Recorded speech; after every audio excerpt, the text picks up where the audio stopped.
Countdown. The show starts in 10, 9, 8, 7, 6, 5, 4, 3, 2, 1. Let's rock.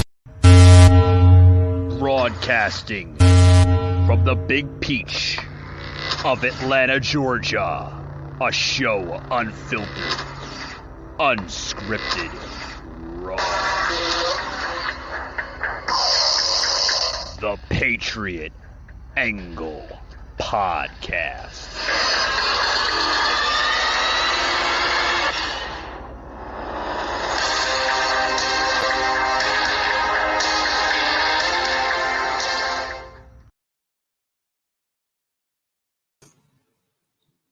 Alrighty, guys, welcome to the show. Welcome. How you doing, Jimmy? How's it going, buddy?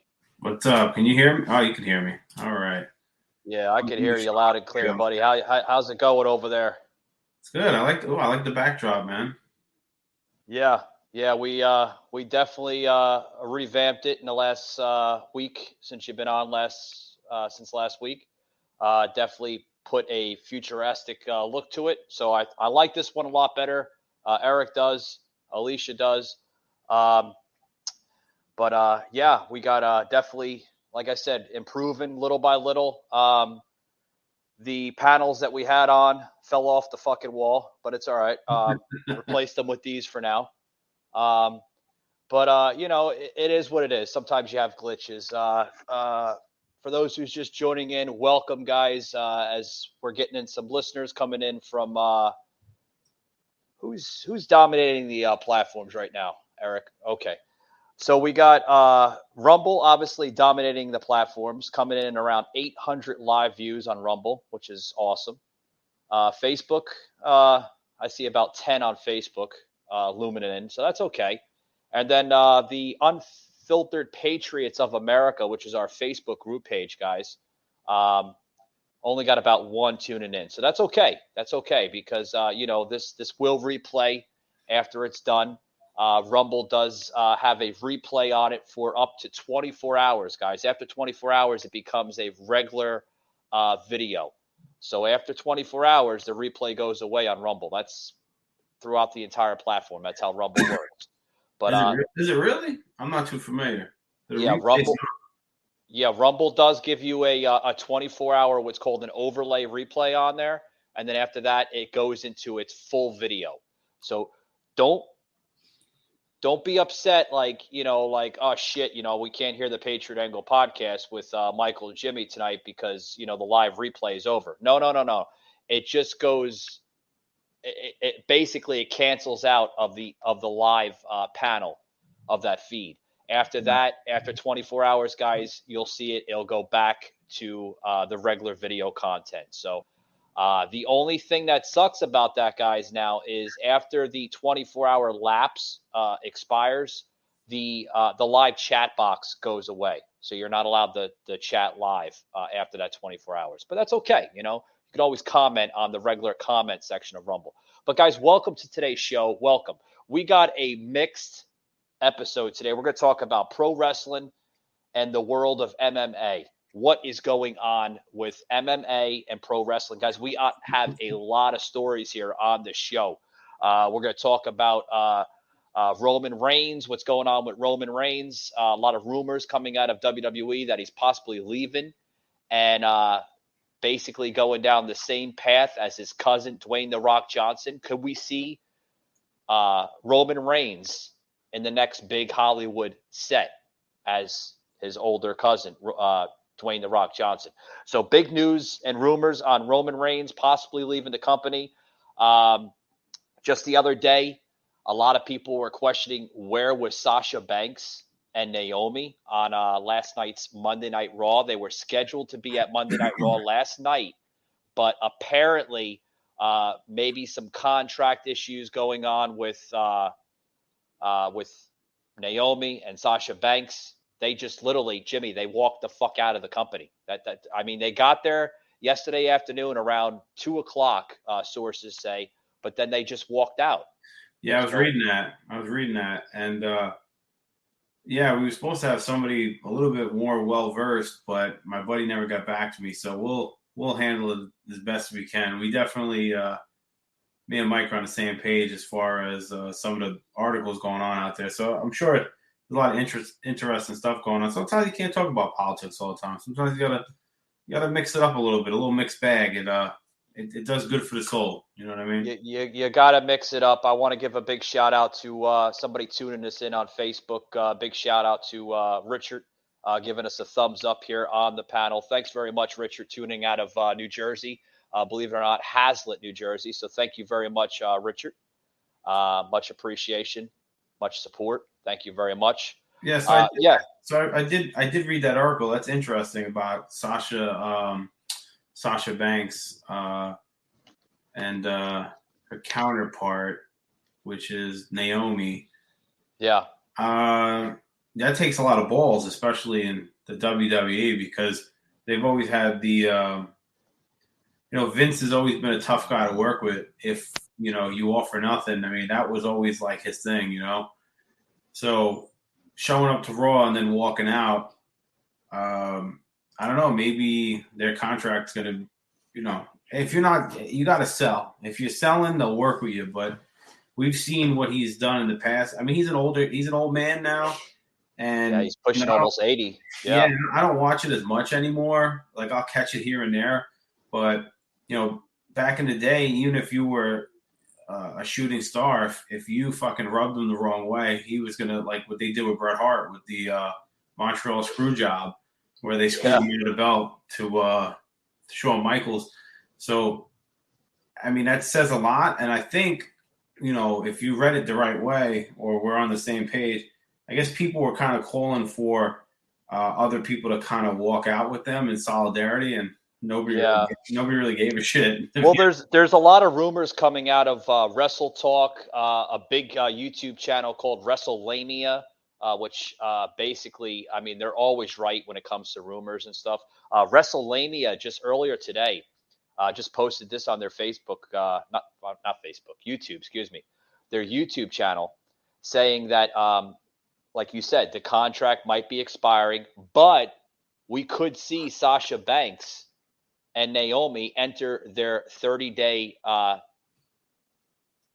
no wrestle. What do they call that? It's a no wrestle clause. They can't wrestle for 30 days for any company. So they could be going into a 30-day, what's called a no competition clause. So if they do that within the next couple of days, could we see Sasha Banks and Naomi on companies like AEW or TNA? AEW definitely picked them up in a heartbeat. Yeah.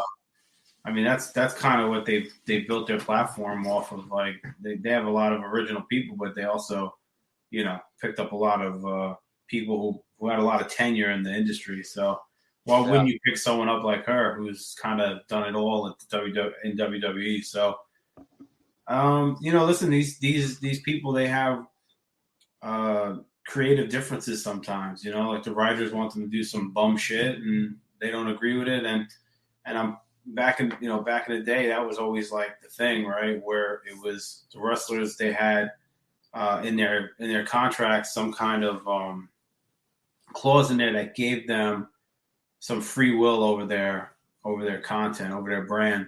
Sure. And we just seen recently big AEW star coming out of AEW, going back to his original roots there of WWE, Cody Rhodes. Just the last month and a half now has been on WWE. So, a lot of people, they go from company to company. Of course, like one company will promise so much money.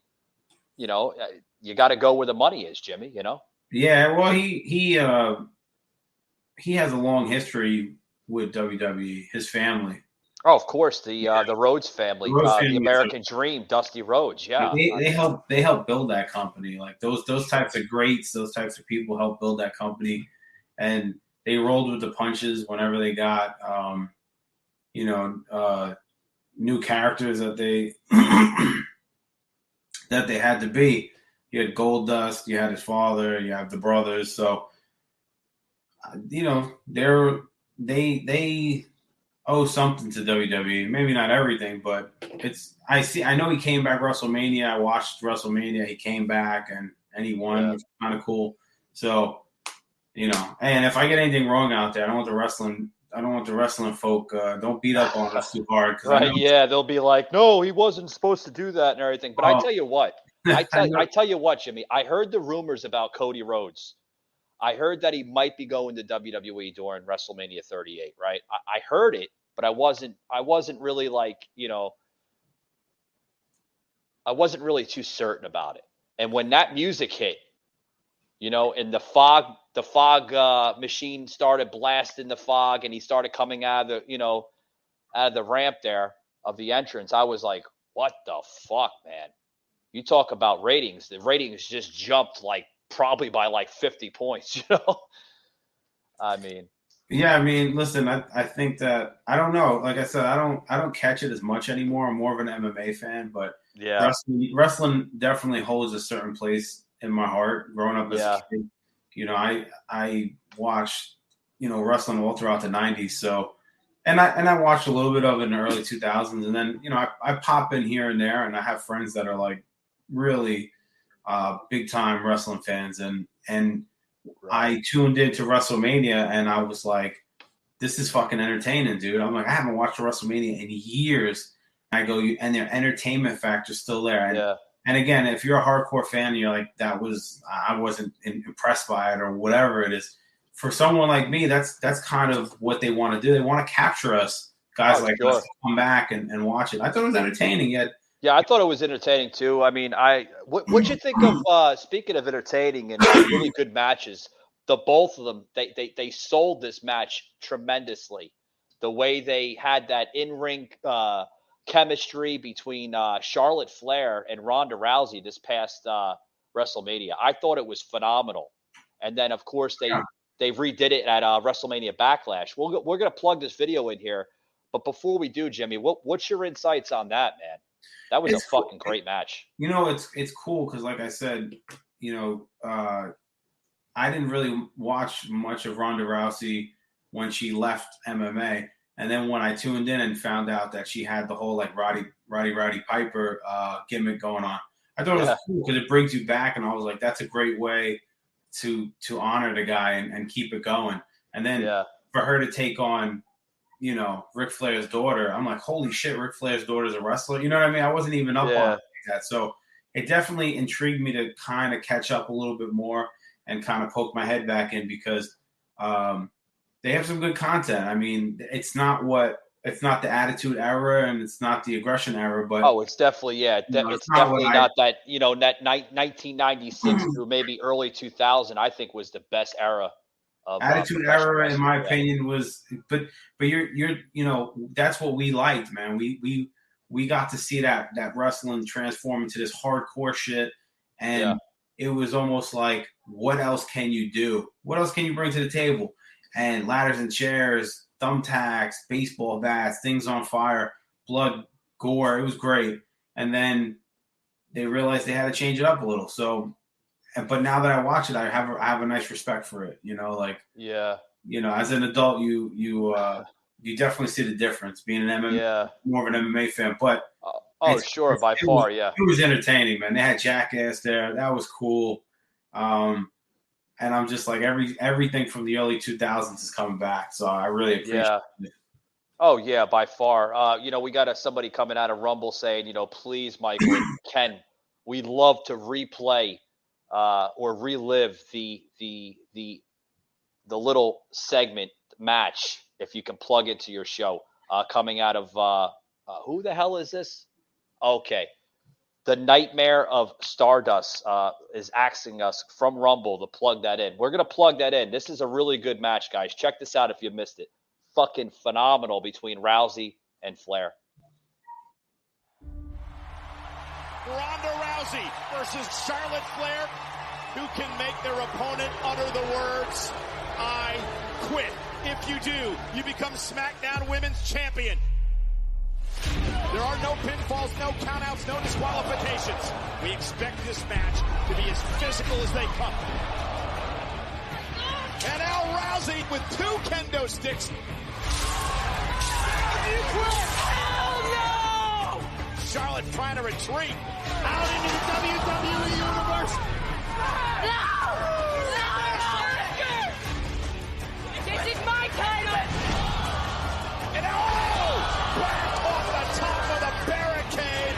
Ronda Rousey, how much can she take? Natural selection on a chair. Looking for the figure 8. Will Ronda Rousey utter the words, I quit? You quit! Never! Chair to the hip of Flair. Oh! Ronda tries to rally. Charlotte cuts her down again. Ronda, this is your last chance. Happy Mother's Day.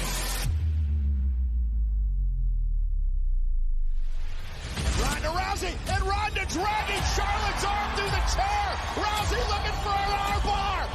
Charlotte made a mistake. Rousey gonna capitalize. No! I was hoping you'd say that. Oh my God, look at the arm. I quit! Rousey's the champion. Ronda does exactly what Ronda said she would do. Charlotte Flair has suffered a fracture of the radius. She just broke Charlotte's arm. Ronda Rousey wins her first ever SmackDown Women's Championship by beating one of the all-time greats.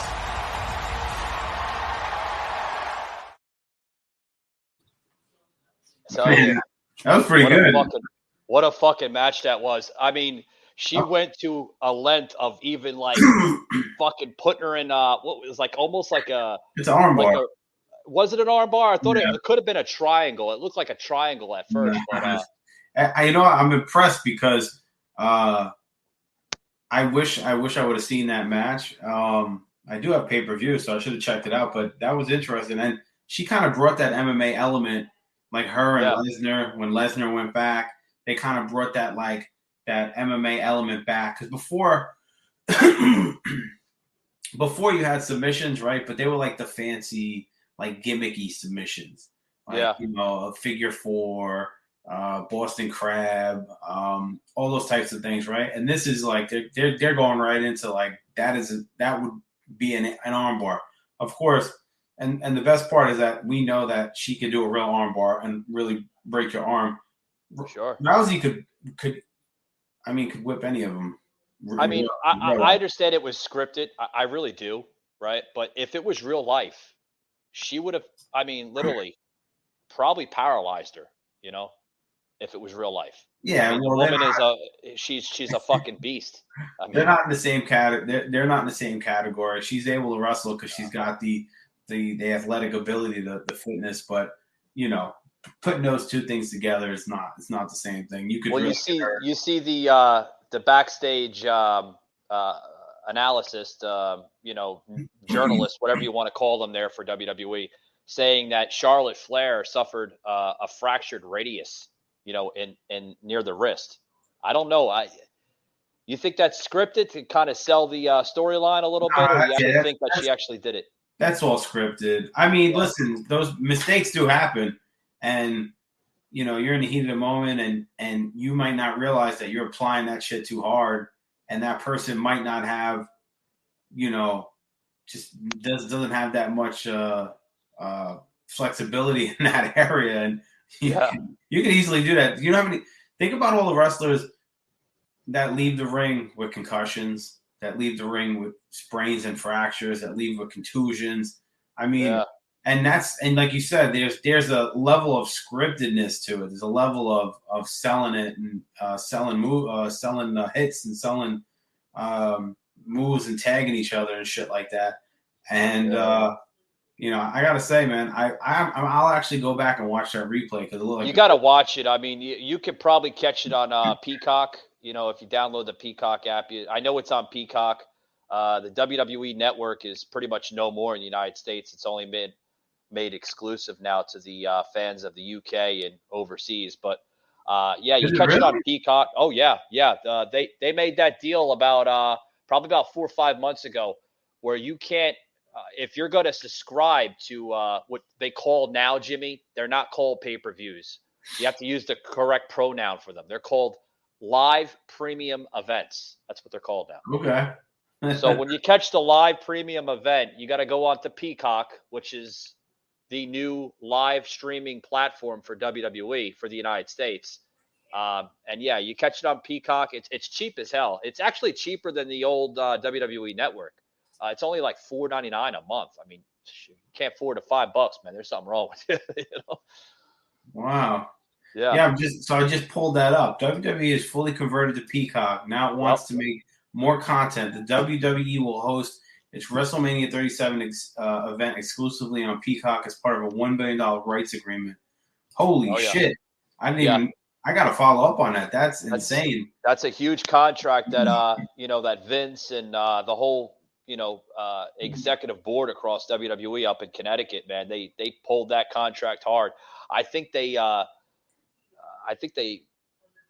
were willing to spend almost $400 or $425 million for that contract. I mean, that's a big contract. Yeah. I can only imagine how hard it is to have your own television network. So it was probably the right move for them to lessen the overhead and have somebody else, take control over those types of things. So I get it. And plus, like I said, the old man he's still in charge. And I mean, I don't know how much of a grip he has over the company still, but yeah, I mean, he put in a lot of good years, and he built that company up from, the story of Vince McMahon is super interesting. Oh, have you caught the documentary of that?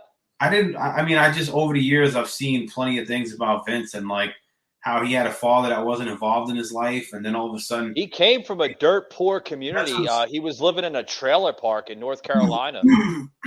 Well, I like the fact that his dad wasn't really involved in his life, and he comes back in, and his dad's doing wrestling, promotions, and he's running his own circuit, and then Vince links up with him, takes over the company, and then builds it to what it is now. It's it's a great American story if you really think about it. Yeah, WrestleMania 1 literally set the map with Hogan and Roddy Piper, teaming up with Mr. T and Paul Orndorff.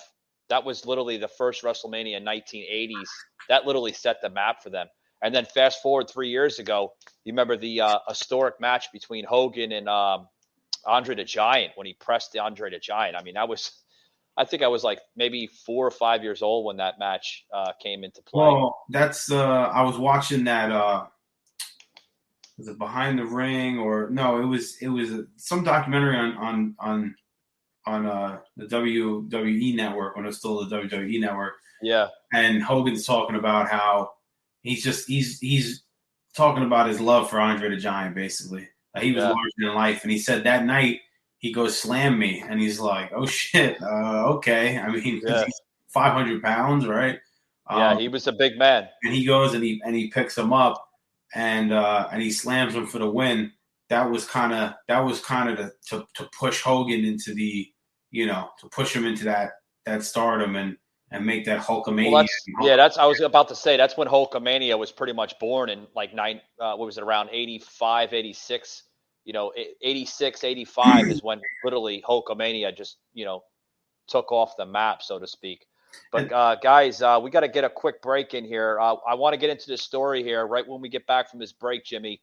A former WWE superstar has been arrested on previous charges in the state of New Jersey. You're not going to want to miss this, guys. Be right back after these words. I'm Burt Jones. When I played for Georgia, we won the SEC championship. Here's blocked, and it'll be first and goal, Georgia. Not just because we had great athletes, but because we were bonded together as teammates, united by that G on our helmets. An important lesson about the power of unity. And it's why I'm so opposed to teaching critical race theory in our school systems. Instead of teaching children about what divides us, We should be teaching our children about what unites us.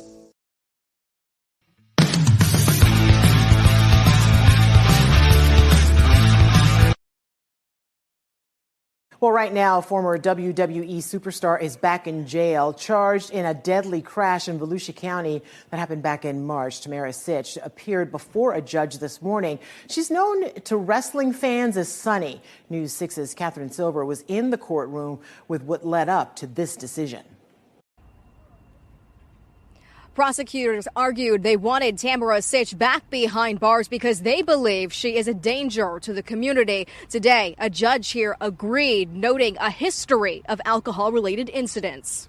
Tamara Sitch is back in handcuffs now that a judge has revoked her bond. And we have seemingly one event after another related to alcohol abuse. Judge Karen Foxman pointed to a list of law enforcement encounters in the 49-year-old's past. Among them, 3 prior DUI convictions in Pennsylvania in 2015 and 4 recent run-ins with the law this year. There's an arrest out of January, an arrest out of February related to alcohol. This happens in March. And then in May, there's a Marchman Act. And she has consistently shown that she's going to get behind the wheel of a vehicle intoxicated, and not just at a low intoxication level. A crash report states Sitch's blood alcohol level was more than 3 times the legal limit on March 25th. Real quick, what's your last name? Sitch, S-Y-T-C-H. An officer testified in court Friday that Sitch admitted she was drinking vodka earlier that night and had left her home to get a Diet iced tea. I observed an unsealed bottle of Grey Goose in the passenger side floorboard of the white Mercedes. The report says Sitch ran into a vehicle stopped at a red light on US 1 and Granada Boulevard, killing 75-year-old Julian Lassiter.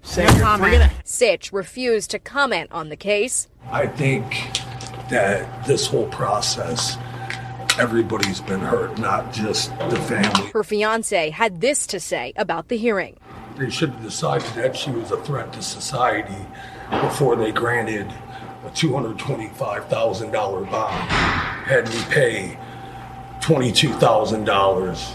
Tamara Sitch will remain in jail while she waits for trial. In Volusia County, I'm Catherine Silver, getting results, News 6. Holy shit. You know, Jimmy, this is not the only time that this you remember her, right? WWE's Sunny from the Attitude Era. Yeah, I mean, listen, it's a shame what happened, but it's nothing new in the wrestling community with people that are dealing with substance abuse and drugs and shit like that. A lot of those motherfuckers look what happened to Scott Hall, man. Fucking God rest his soul. Yeah, he just passed away. Razor Ramon, dude. Yeah, I mean, it seems like she's been having run-ins like. And then they didn't even. I think they revoked her from the Hall of Fame for the Divas.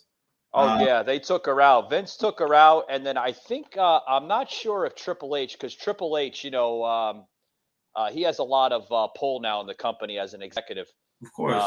Yeah, he's on the board right now, and I think they reinstated her in the WWE Hall of Fame. But this is nothing new. You know, quite recently they're talking about Volusia County. Right over, not too far from Daytona Beach, Florida. Her troublings have been in the state of Florida quite recently.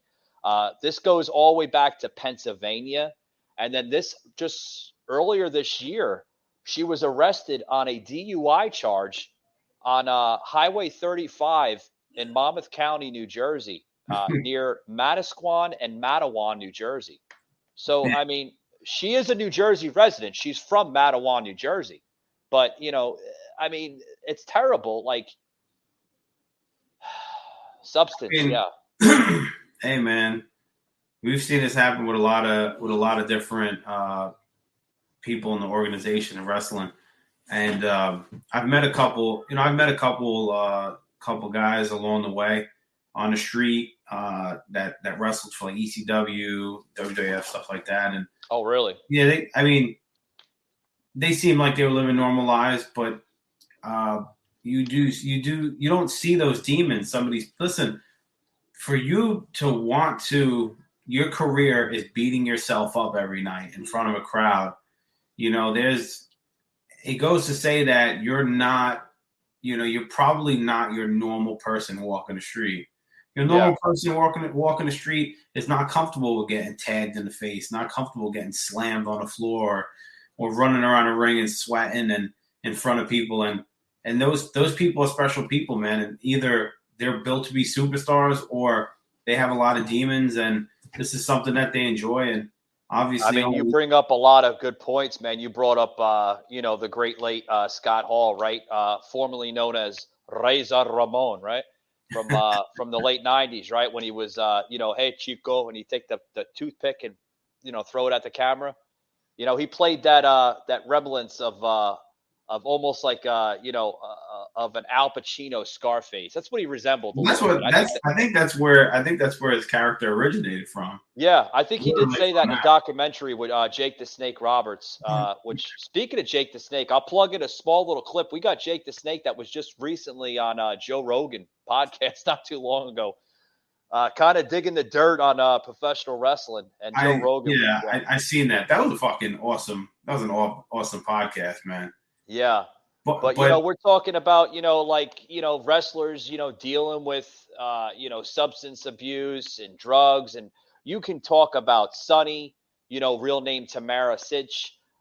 You could talk about Scott Hall. You could talk about even the Hispanic wrestler that was dating that young one, Paige, right? Even Paige, the one that everybody made fun of her because she looked like Casper the Ghost because she was fucking white as hell. But I mean, it's terrible how some of this fame, Jimmy, goes right to their head. Well, I think it's more. So when you think about the old school wrestlers, and I'm not talking about the new age wrestling WWF, because there is a lot of prima donnas. There's a lot of everyone's a superstar, and like they ride first class compared to like the guys who built the company. When you really think by sure, yeah. Some of them have their own private jets. I mean, Yeah, so when you think about the guys from the golden age, which was the golden years were before the Attitude Era, right? Those guys, built the company, built the WWE up, but when they back in the day when they wrestled, they came in when it was still circuit wrestling. Like certain families owned certain regions of the country. And that's when you had your territories, you had all your territories. You had WCW, you had NWA Northeastern, you had NWA South. NWA was a big fucking circuit, man, back then. You had NWA Northeast, you had NWA Southeast, you had NWA Pacific, which was out in California.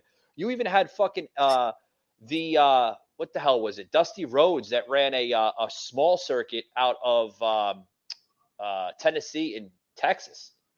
So you had all the territories. You had different people competing for grand supremacy of professional wrestling. Yeah, some of these guys they didn't fly jets. They fucking they drove together in rent cars and stuff like that. And that's what I'm getting to is like, what did they do after a house show? What did they do after a promo? They got drunk, man. They got in the car. They banged out some brewskis. They smoked a joint, fucking whatever, popped some pills.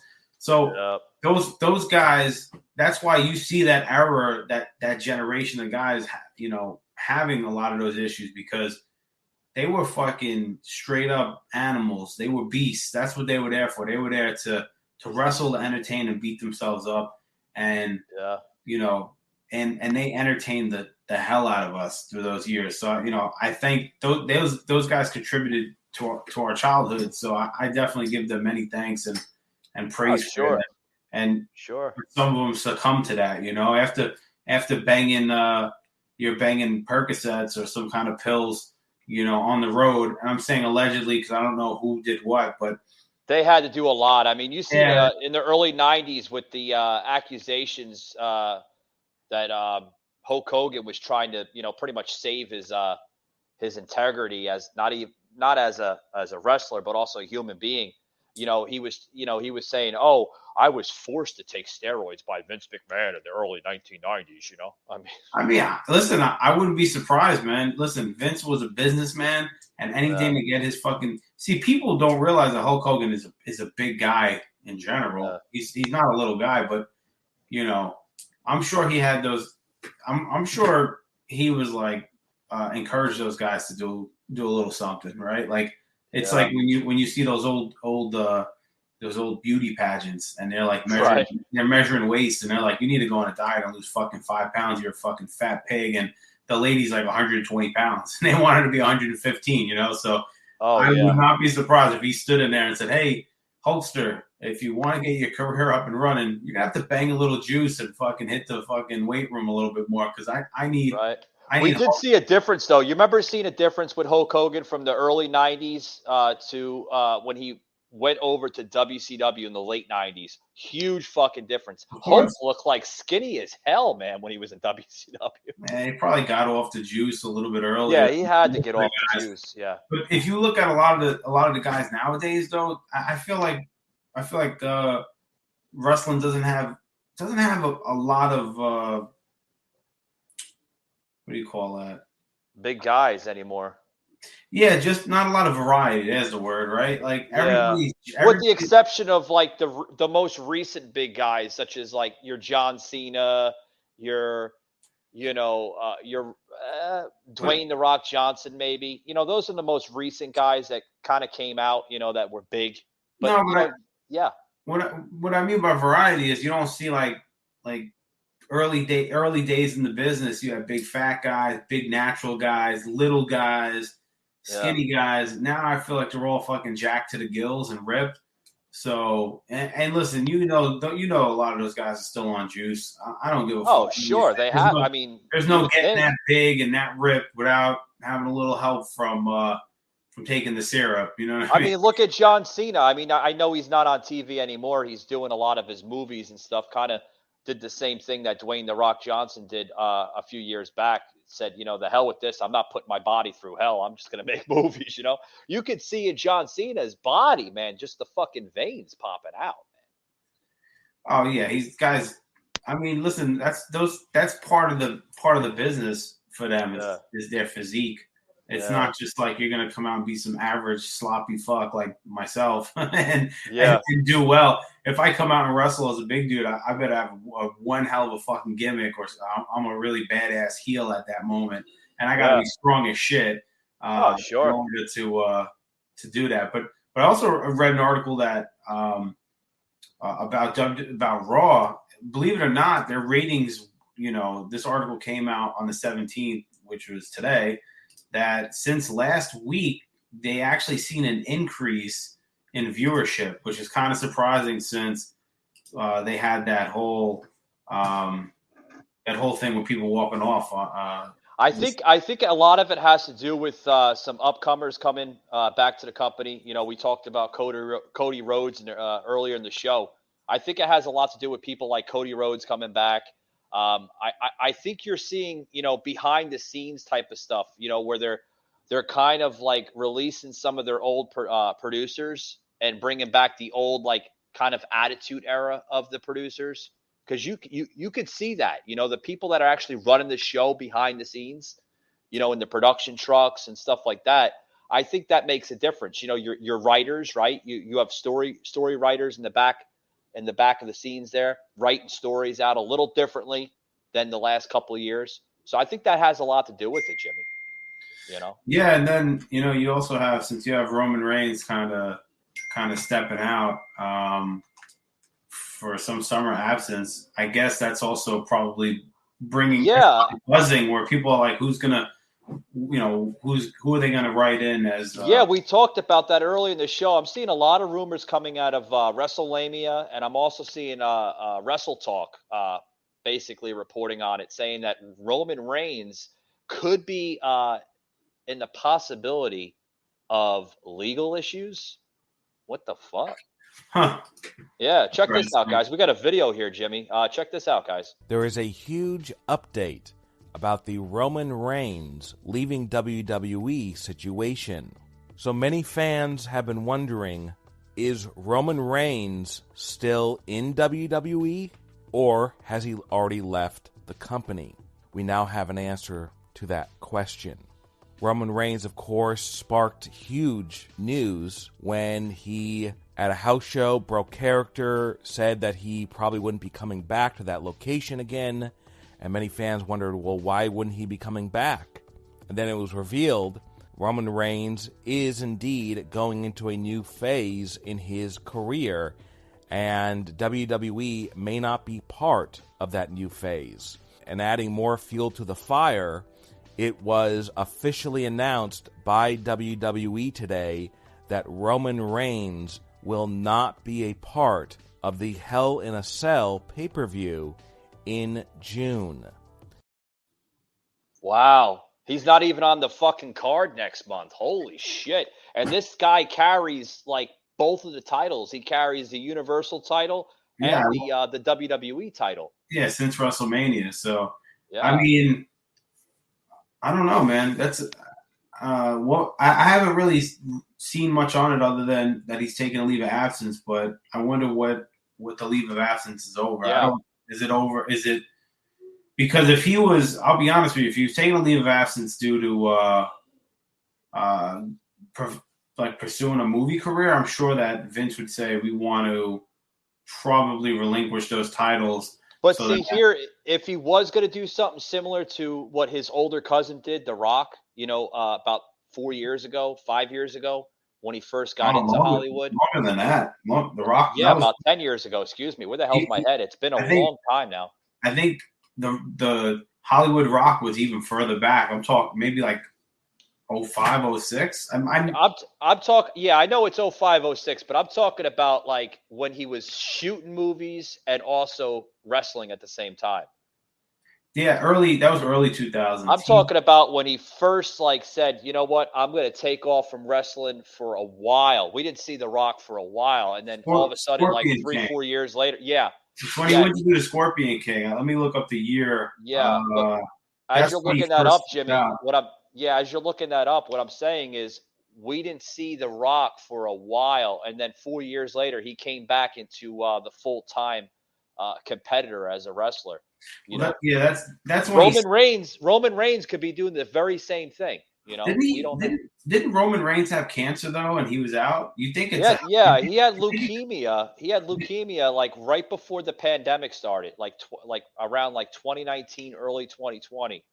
Do you think he has a health? You think he has a health scare going on? I don't know, but like when he was going through leukemia, you seen his body sculpture like a lot thinner than he actually is now. I mean, in the last 2 years, you see his body like bulked up tremendously.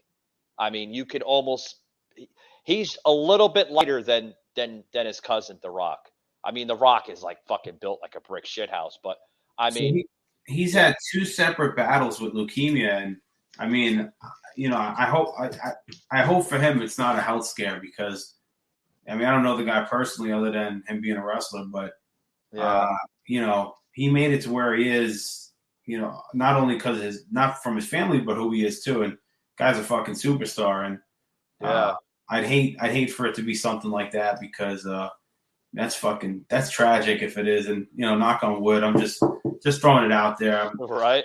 I'm speculating. I don't know what it is. You guys out there would know more. And if you're listening, put it in the comments. Why do you think he's actually? Yeah. Leave a comment here. We'll probably put that as the Q&A on the Spotify link on that platform.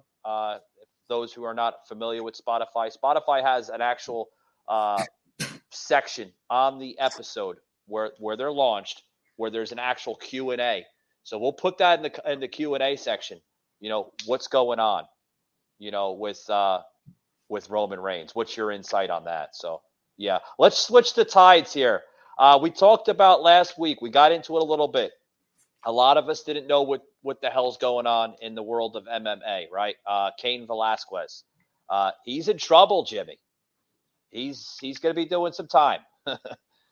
Well, yeah. I mean, I'm hoping that his legal defense gets him off on something. I mean, right now they gave him attempted murder. I seen that. Yeah. Hopefully, and listen, I hope he doesn't take any plea deals. Take it to trial, man. I mean, unfortunately, for a state that he's in, they California is okay with child molesters and chomos. I'm sorry, I'm just gonna say it, but like they're pretty comfortable with that type of behavior out there. I don't know to what level, but what I mean is, you have, you just having those types of really leftist kind of havens for those people to kind of try to be predators in. And that guy preyed on the wrong person. You preyed on an absolute alpha fucking predator.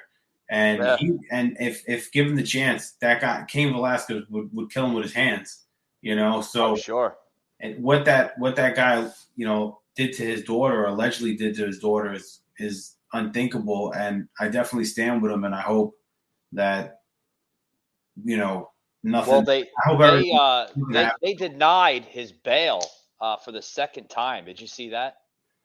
Yeah, I'm not surprised though. Out there, you're talking about a plea deal, with the lawyers and everything. The lawyer went out and tried to get another bond set, and the judge literally denied it for the second time. They're like, it's pretty serious for former MMA fighter and world champion, Cain Velasquez. It's fucked up, man. And anything and those types of people should be should take a dirt nap.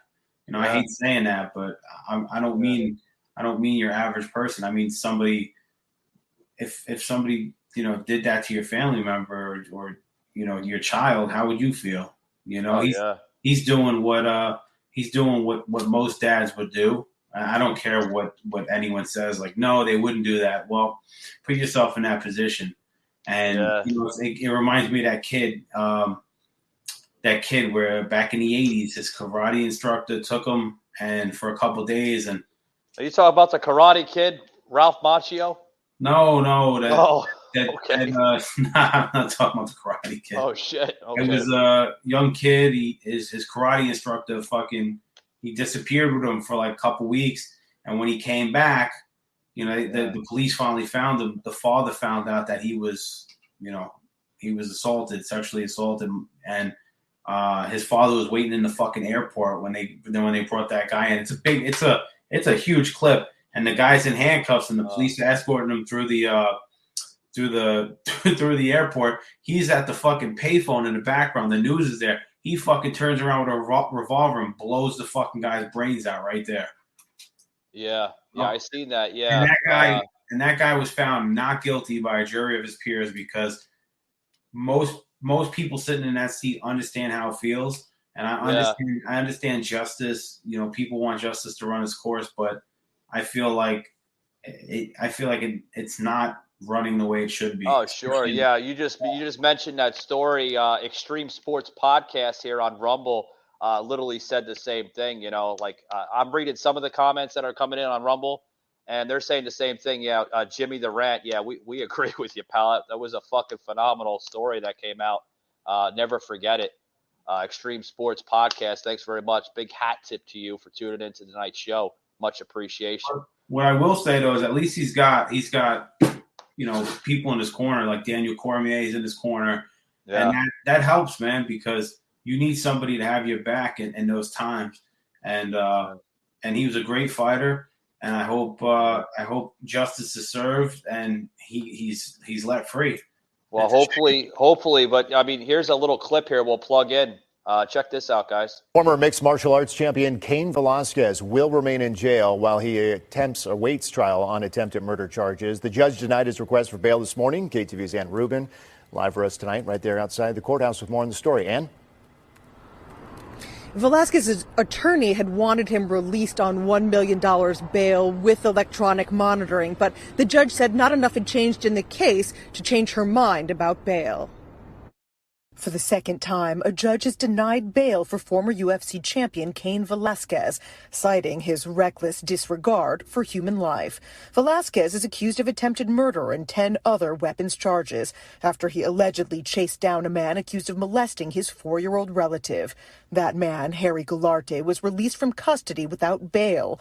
He was in the vehicle along with his mother and stepfather when Velasquez allegedly opened fire. This is Paul Bender. On the day of the shooting, Cain Velasquez followed this family, stalked them, and chased them at over 100 miles per hour. Bender apparently suffered one gunshot wound, resulting in nerve damage to his arm, and he no longer has the use of 3 fingers. Goularte and his mother were not injured. Cain Velasquez was a one-man wrecking machine, and they were scared to death. But Mark Garagos, attorney for Velasquez, says Goularte's family members are not the victims here. God damn, turn this shit off, Eric. Turn it off. Turn it off. That's garbage. You see what they're doing? They're fucking hate. Yeah. Imagine being a fucking defense attorney and having to defend that bullshit. Imagine sitting there with your fucking hair parted to the side and you're fucking defending these pieces. You know, whatever. That guy's a casualty of war. He got shot. All right. Yeah. I get it if he's not involved in it. But this fucking guy, I don't know what to say, because people fucking commit crimes every day in the hood, and they... Yeah, but you see the lawyer painting the picture like Cain Velasquez was a one-man wrecking machine and this and that and had no remorse on his actions and this and that. You know, I mean, come on. Of course he didn't have any remorse on his actions. He fucking sexually assaulted, his daughter, right? But that's the society we live in. You let the fucking kid diddlers out. You let them out on no bail. And the father who fucking tried to seal the deal, he's locked up and he can't even get bail. How is his bail denied? They're giving people all across the state attempted murder charges, all types of shit. Yeah. Bail. They give them RORs, released on own recognizance, or however you say it. They're giving RORs, right? This guy is asking for $1 million fucking bail. Yeah, we're denying that because it's reckless. It's reckless. But they're giving fucking gangbangers. They're giving them the fucking red carpet out of the jail. They were letting people out during COVID. Like, yeah, just you could leave now. You don't have to fucking do the rest of your time in here. You can do it from your house. And yet, somebody who has such a tragic story like that is going to be held. They were pushing for the what was it? The $1 million bond or something. And $1 million bond. Like, that's not enough. No, she said she hasn't seen anything in the case to convince her that he should be bonded out. So, but I mean, he's in a state where it's stacked anyway. It's like right outside of where New Jersey would be. You know what I mean? Like, that's where he's being housed at? No, he's in Cali. But what I'm saying is the politics of California, New Jersey, and these fucking retarded states that we live in. Unfortunately, that's the politics of it. A guy like that is being. But here's the thing. If he does serve his time, right? Like, what do you think they're going to give him? You think they're going to give him the full, pretty much slap, 20 years, or what's going to happen? Maybe a 10 with an 85. Like 10 with good behavior? No, 10 with an 85. Like, he'd have to serve 10 years. He'd have to serve 85% of 10 years or whatever. Okay, so 85% of 10 years, were you looking at like between like 6.5, 7 years? Yeah. Okay. And then there's all types of programs to release them to, which I hope it doesn't come to that. Take it to trial. But unfortunately, like I said, when you're in a state like that, are you really in a trial of your peers? Depending on where, if these fucking people out there are signing legislation in for the fucking child diddlers, for the fucking kid, for the chomos, then can you actually expect those same people to understand you? And I totally agree. I mean, viewers on Rumble saying, let's make this video go Rumble. Yeah, let's make this video go viral. Hashtag justice for Cain. I agree. Put the hashtags in there, guys. Justice for Cain. Let the guy out. He's defending his daughter's integrity. He's defending his family's honor. If you have some type of assailant coming into your home, right, or anywhere for that matter, and they commit this heinous act of just disgustedness, right, Jimmy? They should be able to defend. Yeah, well, How old is Cain, by the way? He's in his 40s, right? I think he's on the cusp of 40. Okay, so about 39, 40 years old. So if he does serve like 10 or possibly 7 or 8 years, right, that you're looking at around 50 years old by the time he gets out on parole, right? So I don't know. I guess I don't know what his charges are: attempted murder and weapons charges. So, and I don't know if he has a jacket. What I mean by jacket is I don't know if he has any priors to that. And I know it's California. I think California is a 3-strike state. I don't think he has 3 strikes, but I think do they have him in for not only his protection, for probably protection against the other nut jobs there in that prison? Do they have him in what's called the turtle suit? You know what the turtle suit is, right? Nah, I don't think so. You know what I'm talking about, right? That green. Yeah. Yeah. Listen, they'd have to. That guy's a fucking born killer. Like, yeah. I don't think he's gonna have much of a problem with the guys on the yard. Especially, they know who he is. They know he's a fucking killer with the hands. And California prisons are different than like East Coast. He's not gonna, he's gonna go in and they're not gonna they're gonna be like, oh, you fucking, we know what you did. We got your back. You know what I mean? Like, wow, I tell you this much though. The other motherfucker, he gets locked up. He's getting $150. He's getting a slice right across that face, so everybody knows. They released him. Did you see the video? That's what I'm saying. If he gets locked up, good luck to him, man, because you're not gonna have to worry about MMA guys. You're gonna have to worry about guys coming for your booty, and they're gonna put a marking on you, so they're gonna slice you right on the face, man, and that's what they do. Yeah, Big Brother's watching very, very closely, right? Don't take a shower, motherfucker, because they're coming for your ass. I'm telling you, I want to talk a little bit more on Kane, but I want to get into we're talking about MMA. Guys, did everybody see the fight? I don't know if you've seen the fight. This was not too long ago, actually. It's old news, but I'm going to plug it in anyway because there's not a lot of people talking about it. I actually seen the fight, Jimmy. It was a fucking phenomenal fight. The return of Roxy, right? Between Roxy and – did you see that fight? Which one? It was Roxy Michaels versus Del Silva. I might have missed that. She's a badass, man. She reminds me of another Ronda Rousey. The last fight card, I didn't catch all the fights. So yeah. She held her weight very, very loosely on that fight. We'll plug a little bit in here, just in a moment here. Eric, you got the video, right, brother? All right, thanks. So we'll plug it in just in a little bit here. I mean, fucking Roxy, man. She fucking held that. Roxy Michaels, she held that fight great. She was whooping ass. I mean, she's a tiny little chick, don't get me wrong. But I mean, listen, UFC has really stepped it up. I only watch UFC. I catch maybe a little bit of Bellator here and there. I'm not really up on that. I don't like Bellator. I think it's this is my opinion. One man's opinion over another, right? That's the country we live in, the greatest country on the earth. We are allowed to do that. But I don't like Bellator. I think it's scripted. I think it's canny. It's phony. I don't like it. I like the regular MMA. I like the regular UFC shit. I don't like that Bellator shit. If you're doing like UFC 274, right? The fight card, you had the main event with Charles Oliveira and Justin Gaethje.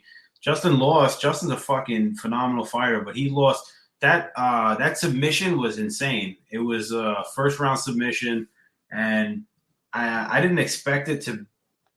I didn't expect it to go like that because when you watch these cards, man, you want it to go. You want it to go to distance. You want to see a fucking slugfest. And he called it like I'm gonna submit this guy, and he did.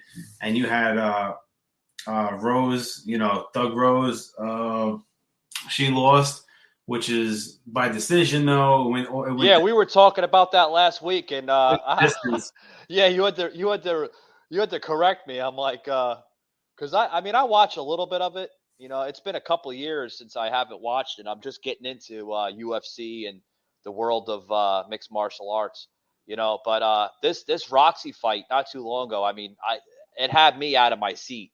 Check this out. She was literally putting her in a fucking arm bar and a weird ass other submission. More low kicks there from Michaels, and you see punches as well. Oh, wow. De Silva backing up to the cage. Not looking good here early. Big knees inside. Wow. Whoa, she threw her up. Look at that. Powerful move there from De Silva to just throw Roxy to the floor.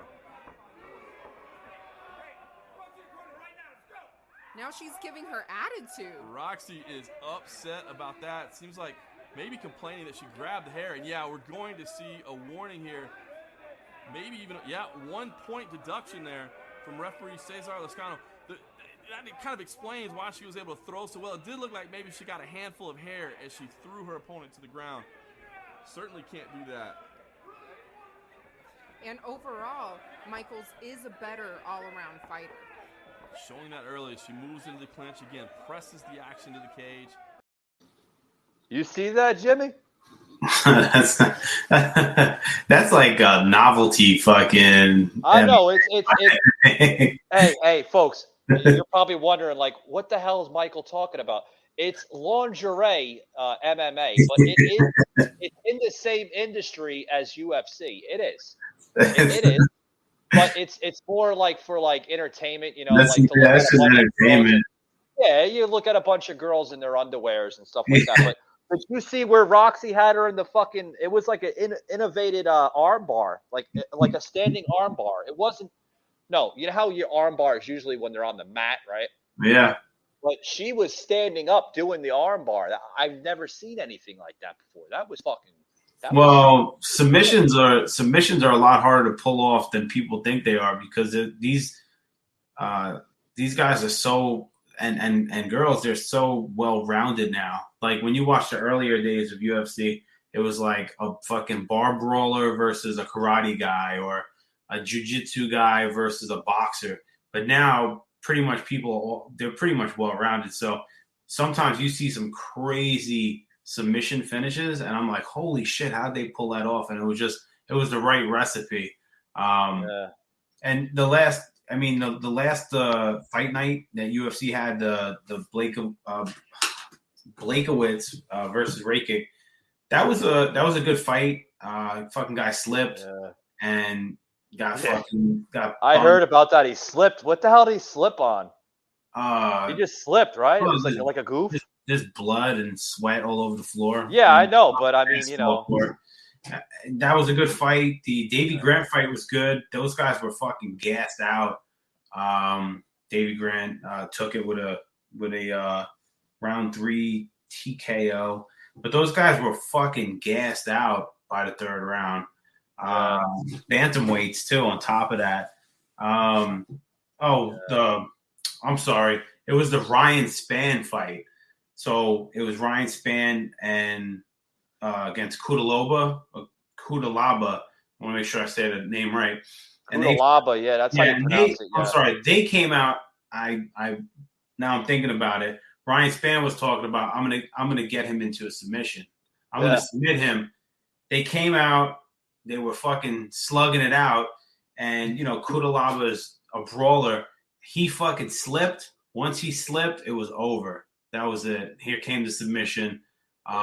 He was throwing some sloppy punches, some wild fucking haymakers, and Joker boy out of on Rumbles commenting on the Rumble saying that was a fucking poster fight, the stupidest fight in fucking UFC history. Poster fight? What? I mean, the way it ended though, it sucked. I mean, you're watching it, and like I said, he was throwing some sloppy haymakers. He fucking slipped, couldn't recover, got submitted. It was over. That's what the fight night's for. It's the filler in between. It's the people scrambling. You got journeymen fighting to try to see if they can get back into a contender spot. You got up and coming people. There's the venue's tiny, and you hear most of the you hear the corners a lot more on the microphone than you do. There's no crowd there, so. Oh no, yeah. There's something coming out here. I've been noticing it lately. I don't know if you've seen it or paid attention to it. Fucking Ken Shamrock, possibly saying that. I don't know if this is a joke or what, but Ken Shamrock just came out about almost a week ago, last week actually, late last week, saying that when Cain Velasquez comes out of prison, him and I will go toe to toe once again. What a fucking! That's once like again. That's like they fought. I gotta remember. Did they fight? That's like a scumbag thing to say. Guys in jail, like You're talking about when he gets out, we're going to go toe-to-toe? Like, I don't give a fuck if you know He that. said once again, I don't remember Ken Shamrock fighting Kane. Did they ever fight? Once again, maybe it was a scrub match or something behind the scenes, but I don't remember them fighting. Ken's too old, man. Fucking Kane would bury him. What's Ken, like fucking in his almost, he's just 60, right? 61, 62? Let's see. Ken is maybe late 50s. I don't know. Yeah, he's like 57, 57, almost 60 years old. You're gonna get a 60-year-old man in the octagon? I mean, I don't know. He's probably just saying it to be relevant. I think Shamrock's last fight was, who the fuck did he fight last? Was it Randy Couture? Like a couple of years ago, right? Last fight. I'm pretty sure it was. I'd have to look at his stats. Couture, yeah, that fight was like, I think 6 years ago or something. Was that his last fight? I think so, about 6 years ago. I'd have to see his stats to really. I don't want to say. I don't know, man. He's a punk, man. I mean, Ken Shamrock is, even when he was in WWE, a lot of people don't realize that he was in WWE in the 90s. They did a whole segment with Shamrock and Stone Cold Steve Austin. And Stone Cold Steve Austin even said on his podcast, if you check out Stone Cold Steve Austin's podcast, Stone Cold Steve Austin actually says that Shamrock, he's a punk, and he's always been like that, running his mouth. And this is coming from Steve Austin, and he says, but you put Ken Shamrock in his prime, he'll fucking kick Steve Austin's ass in his prime. Yeah, he was great in the 90s. He had that great, yeah.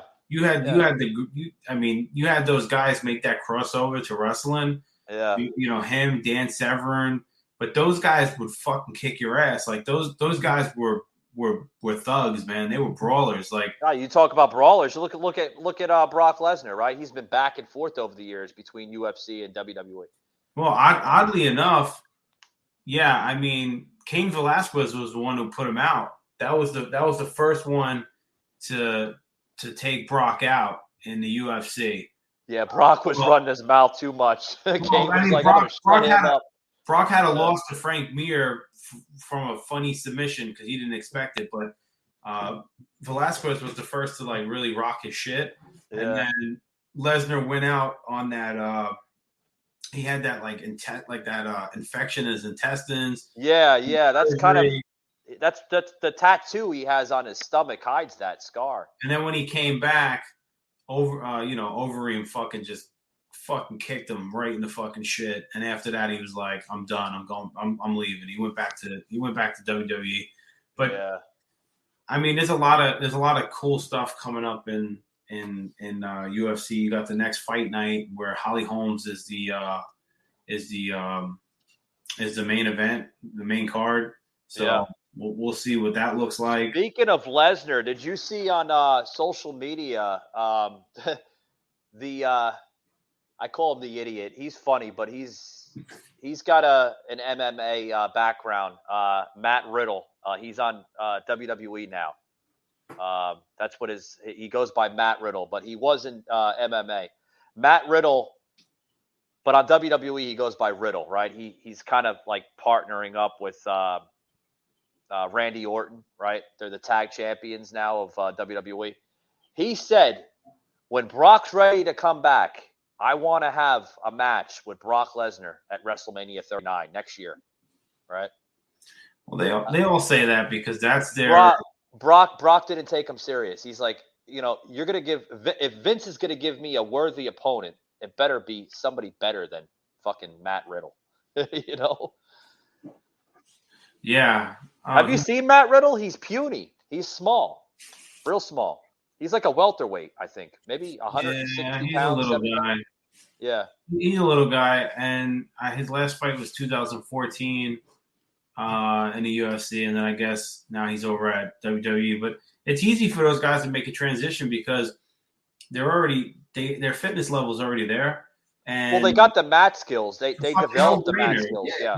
Like when you train MMA, like when you train jiu-jitsu or wrestling, they teach you how to fall, like how to slam the mat when you fall, like flat backs when you're falling, slap the mat, take it off when you fall into your side. They teach you all those things. So those guys already have the fitness level, and they're like, oh, I'm not gonna get punched in the face, but I got to do a little bit more cardio. Whatever, bring it on. Fuck it. I'm used to fight. I'm used to doing, fucking 25, 30 minutes where I'm at risk of fucking getting my shit kicked in. But now I can go to WWE and all I got to do is fucking run around, again, you're beating your body up there too, but it's not on the same level as getting fucking pummeled. Oh, sure. Sure. You see Matt Riddle, he's got the same concept in WWE now with, wrestling with his bare feet. And then he still has the yoga shorts, so to speak, for men. I call them yoga shorts for men. It's kind of nasty looking, but anyway. But guys, what's that, Jimmy? Well, I just wanted to add that UFC 275, the light heavyweight for the main event. You got Glover Teixeira, right? Which actually he actually trains with a buddy of mine.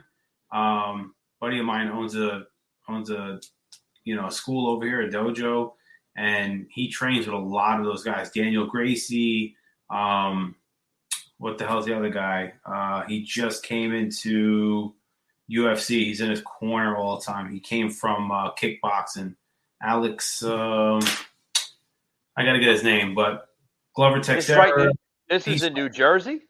In New Jersey, yeah. So not too far from where I'm at. He has his own school. Like I said, the guy that buddy of mine, he's the same fraternity. He's an ex-heavyweight champion for CFMC. Oh, wow. Fucking awesome. That guy, he's huge. He looks like he is a killer. He's a fucking killer. He looks like a beast, but the guy would give you the shirt off his back. You know what I mean? Like when he's got a true personality to him. Then you're saying? Oh, absolutely. Those are the guys. They already know, like they could physically do whatever they want with you. You know what I mean? But they don't choose. They're so disciplined. But this fight, you got Glover Teixeira, Jiri Prochaska. I like that guy. He's a fucking oddball, Jiri. So I'd like to see he's got a real kind of unorthodox, weird way of fighting. So that should be a good fight. I'm looking forward to it. Well, as we depart here, I want a quick question here to ask you, Jimmy. You're like the super fan of MMA. You know more of it than I do. But where do you see Lesnar go? We just got done talking about Brock Lesnar. I don't know what his contract is with WWE. We haven't seen him since WrestleMania after he fought Roman Reigns for the title. He lost the title, believe it or not, to Roman Reigns. Yeah. So where do you see Lesnar going? Do you see him coming back at Hell in the Cell, their next card next month? Do you see him going back to UFC and signing a contract with Dana White again? Like, where do you see Lesnar going now? I don't see him coming back to UFC at all. I don't see him coming back into MMA. I think the only you think he's done with MMA? I think he's done. I think the only possibility of him coming to an MMA match would be maybe if somebody calls him out and it's like an exhibition type thing. More like a publicity type of fight than you're saying, right? Yeah, because listen, Lesnar has a wrestling background. He's not a slouch. Like he's not some guy. All right, you have CM Punk. CM Punk thought that he had a chance in. That was a fucking joke when CM Punk went from where do you go? He went from WWE to UFC. He went over to AEW.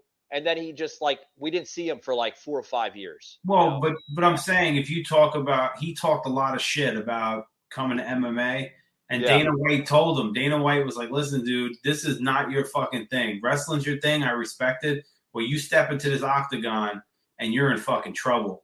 And he stepped into the octagon and he got fucking demolished, just fucking embarrassed, and never came back to MMA. So. Because here's the thing. He might be a brawler in the world of pro wrestling, but when you make that transition, and he made a fast transition from pro wrestling to MMA, right? He tried the Bellator type of circuit. Didn't work out in Bellator. Then he went from Bellator over to UFC. Like you said, he got demolished. I've seen a couple of the matches. I mean, it looked embarrassing on his part. I thought he only had one MMA fight, to be honest. No, he had a few. Look him up. He actually was in Bellator. I think there was like they call them shadow matches when they don't, or dark matches when they don't televise them. He did have a couple dark matches, shadow matches of Bellator. He's got one loss and one no contest, but they're both UFC. That's what. Were they? I thought there was. That's from Sherdog, and Sherdog is okay. I thought I could be wrong. I thought I did see like 2 dark matches when he was in Bellator.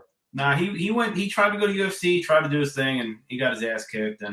But again, to the point of Brock Lesnar, like I said, he had a wrestling background. He's also a fucking beast, a fucking freak of nature, being that big and being that mobile and agile. So you don't see many people like that. And he moves quick for his size too. That's lot what of I'm people saying. say that. Yeah, he's fucking scary, man. I wouldn't want to come across a guy like that big who can kick and fucking move the way he does. He's like a fucking gorilla, dude. Yeah, I mean, the big promoter there of wrestling, WWE, Paul Heyman, just said on his Instagram account not too long ago on Heyman Hustle, on his Instagram account, Heyman Hustle, he said that Lesnar, without a shadow of a doubt, will go down as the greatest competitor, not only in UFC, but as a dominance of WWE as well. He dominated WWE. He still does. I mean, of course. I know it's scripted, but I mean, people love seeing that. And when you talk about MMA, though, if you look at the 3 largest selling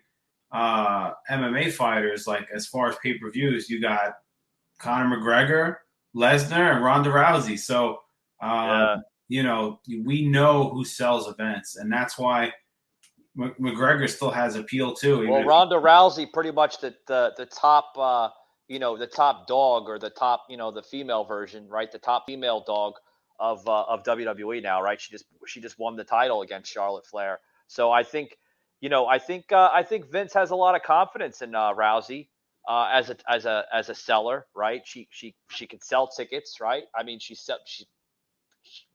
sells out events, arenas, and stadiums. She did it in UFC.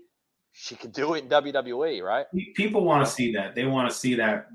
They like her gimmick, man. They have the best gimmick for her. But here's the thing. If they're gonna keep the the SmackDown, because there's so many different women's championships now in wrestling. You have like the SmackDown title, you have the Raw title, then you have there's so many different ones now. But she just won the first SmackDown title. She won the Raw title like 3 or 4 times, but the SmackDown title, if she's going to keep that title, if WWE is going to keep that title on her, right, in the company, and she's going to be the new face of the women's division there in WWE, she's got to get more moves in. She's got to go back to the school there in Orlando, Florida, where they train there, the Performance Center. She's got to get back to the Performance Center, and she's got to get more moves under her belt, because the arm bar, the knee kick to the face, a few others that I think she took one from Rowdy Piper. She calls it the Piper's Pit. She's got to get more moves in.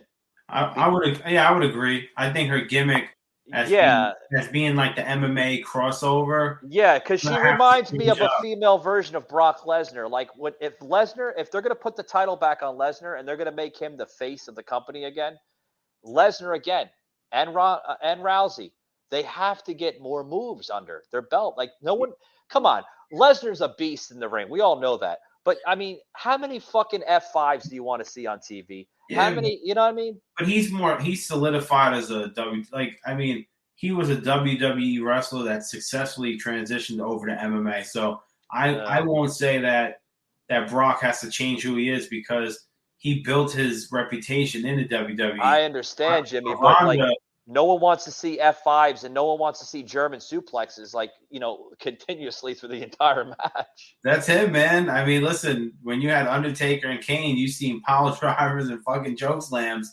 Years until they retired. So, I mean, that's their thing. Like, Yeah, I mean, The Undertaker, Mark Calloway, the real name of Undertaker, Mark Calloway. Mark Calloway said on, believe it or not, what fucking podcast was he on just recently? After the Bell with Corey Graves podcast, right? On After the Bell just a few months ago, Undertaker came out in public and said, I'll admit, my character, my gimmick was the greatest gimmick in the last 30 years of professional wrestling. But I tell you what, as a competitor, I didn't really have a lot of good moves. Well, he said it, man. When you really listen to Taker's thing, right? Like he fucking when Vince called him, he was like, what are you good at? And he's like, I'm good at like singing in the shower or some stupid shit. And he goes, that was the call in early 1990 when Vince called him up, and Mark Calloway was working with as Mean Mark, right? From WCW with Paul Heyman. Paul Heyman had managed Mean Mark, and who else was part of that stable? Diamond Dallas Page and Mark Calloway, Mean Mark, and I mean literally when Vince said we're thinking about making you the Undertaker, like he didn't know where the fuck that gimmick was going to go. Fast forward 30 years later, and he's a phenomenon, And what was it? His first appearance, he came out of like some weird fucking, what was that? Like, who brought him into the company or something? No, what did he come out of? He came out of some weird. No, who brought him into the company was the original manager for Paul. It wasn't Paul Bearer. It was before Paul Bearer. It was $1 Million Man Ted DiBiase. Ted DiBiase brought him into the company, but he brought him in as what the fuck entrance was that? I have to look it up. It's before the smoke and the pyros and all that other crap and the coffins. He didn't even come out of a coffin. He came out of something. I think it was just like, what the hell was that? I forgot what it was. I don't know. Maybe I'm getting it mixed up, but yeah. I mean, you had a lot of great. But when they when they partnered, because we're going to close it out here soon. When they partnered him with Paul Bearer for those fucking 15, almost 20 years, man, his career took right off with the Paul Bearer, like, oh yes, like that voice, hearing that, like, and a lot of people don't realize this, man. Jimmy, do you know that Paul Bearer was an actual real life mortician? Was he? Yeah, he was a real life mortician. Look him up. Wikipedia actually shows him as a real life mortician. So he sold that character like very, very well. A lot of those. Man, those were definitely the golden years for me watching that. I don't know. I don't have that same feeling. Yeah, but well-deserved Hall of Fame Undertaker going into the class of 2022 this past year at WrestleMania. Oh yeah, that was great. That was that was like years in the making right there. Like he should have been inducted like fucking 5-10 years ago, to be honest with you. And honestly, him losing at his last WrestleMania kept it classy in my opinion, because he was cool with it. Like he didn't have to have this kind of record. But a lot of people are questioning the person that should have broke the streak. It shouldn't have been Lesnar. Do you agree with that? Like, what Lesnar was the guy that broke the streak. Well, I think Lesnar is a big name and a big face in the company, and I don't have a problem with him. But Taker said, I don't have a problem. He said the same thing. I don't have a problem that Lesnar ended the streak. He was the man chosen by Vince McMahon and the executive boards of WWE to be that chosen guy to end the streak, that 20-plus year streak, the winning streak of WrestleMania. So, it was a great run for him. Really great run. Next year, we close it out here. We're going to do 2 Hall of Fames, right? 5 guys you want to – or actually, let's do 3. 3 guys you want to see for the 2023 WWE Hall of Fame. Who do you want to see in there next year? Oh, I'd have to, I'd have to do more research to see if I don't know who's in and who isn't. Like I know the guys, the big names that are in it, but are the Dudley Boys in it? They went in I believe 2018 they went in. Yeah, I wouldn't even know, man. I'd have to actually see the list and see. Here's my 3, right? My 3. I would like to see if Brock is going to retire, because we don't see too many news coming out for next month's card for Hell in a Cell. I don't even think Brock's on the card.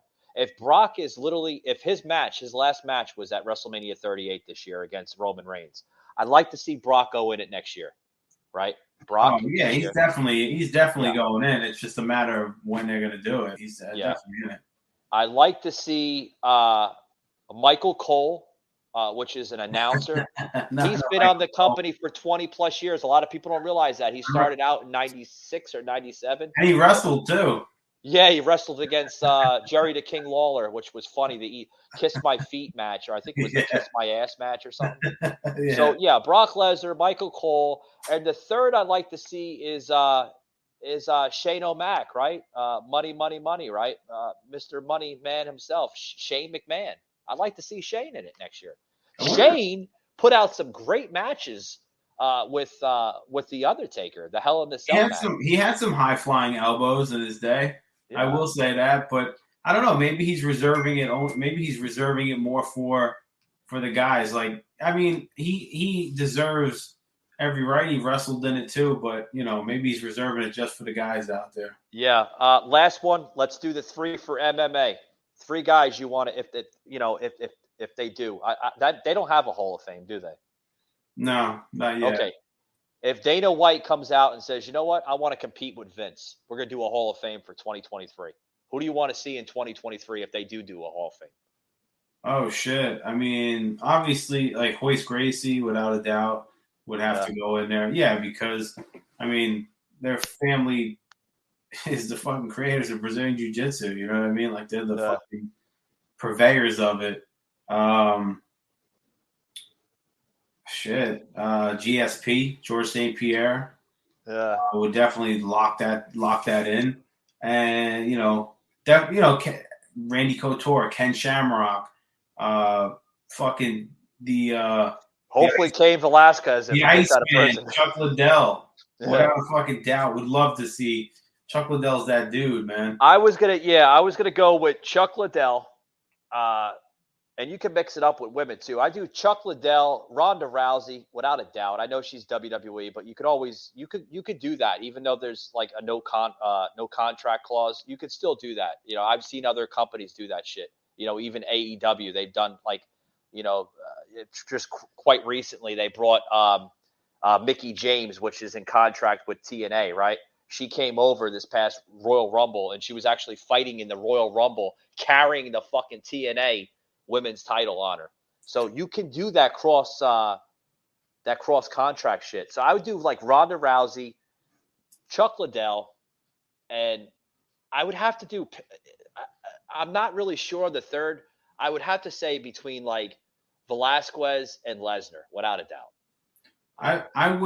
The only person I wouldn't give it to is, I know you're a big Rousey fan, but without a doubt, yeah, I love her. I wouldn't say that she was a good fighter, but I wouldn't say she displayed what would be Hall of Fame for MMA, because after her first loss, she like ran away and threatened to kill herself. And she was going through she was going through like some fucking marital problems, man, with her. I get it, but like for that to happen and then her to come back and then leave again, I wouldn't. I reserve that in the MMA community. Putting in that work is what's valued a lot more. Yeah, she found her happy place, Jimmy. She's actually a Twitch streamer, so she got she's on Twitch and. Is she really? Gaming. Yeah, check her out. Yeah, Facebook Gaming, Ronda Rousey. She's always doing like, charity runs and she's a gamer. So I think maybe she found her happy spot. But she just had a baby. I know she just had a baby and she came back after she. I know that. Yeah. I will say it's been refreshing. Actually, doing a full show, no politics, a little bit, but yeah, we're gonna get back to the politics tomorrow. You're on board for tomorrow, right? I'm on board. We're doing the final installment, guys. As I close it out, I have to plug this in and I have to promote it, guys. We're gonna do something really, really good tomorrow. Something brand new that we have never done on the show before. Something funny. I think everybody's gonna laugh. Okay. And we're also going to close out the final installment with Joseph M. Leonard, the author of Terror Strikes. Guys, I made 3 installments already with this guy. We're going into the 4th and final tomorrow night, 7 p.m. Eastern, 4 p.m. Pacific. So we're going to have Joseph M. Leonard.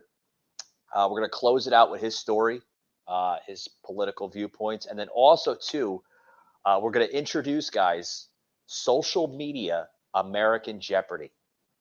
You're not going to want to miss that. It's going to be funny. Really, really good categories that we put on the board. We have the board. It's sitting on the other side of the studio here. I don't want to put it on the show just yet. You're going to have to wait till tomorrow. I think you're going to be really impressed with these categories. Really funny categories. Like, Mike, were you fucking drunk when you were making these categories? No, they're one of a kind. I think you're going to like it, Jimmy. I know Joseph's going to like it. You know, like, can I have this for $400? I'm not telling you the categories. Good. Actually, I'll tell you one category. All right, give me one. The one category. Can I have Joe Biden is an idiot for $400? But we can't say, Alex, can I have Joe Biden is an idiot for $400, Alex? Because Alex is not going to be on the show, right? It's going to be me. I'm the host of Jeopardy, not Alex Trebek. So.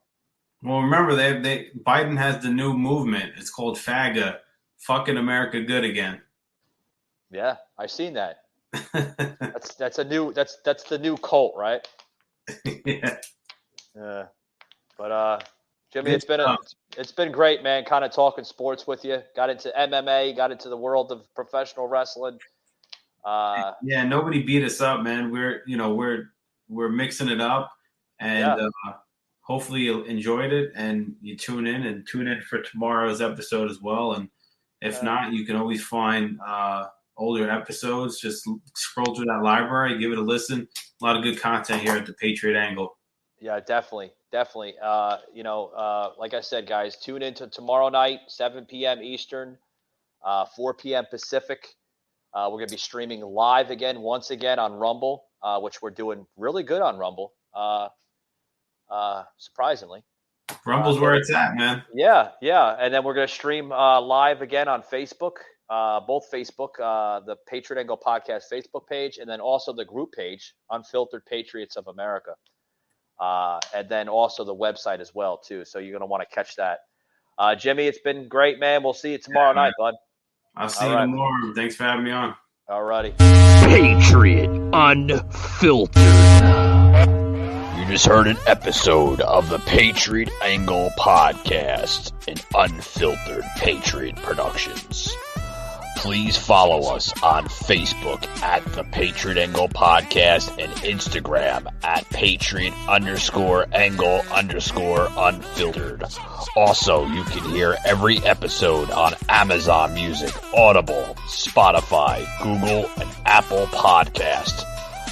You can also check out our website, PatriotAnglePodcast.com, and also our unfiltered merchandise, PatriotUnfiltered.com. Thanks for tuning in, and we will see you on the next one.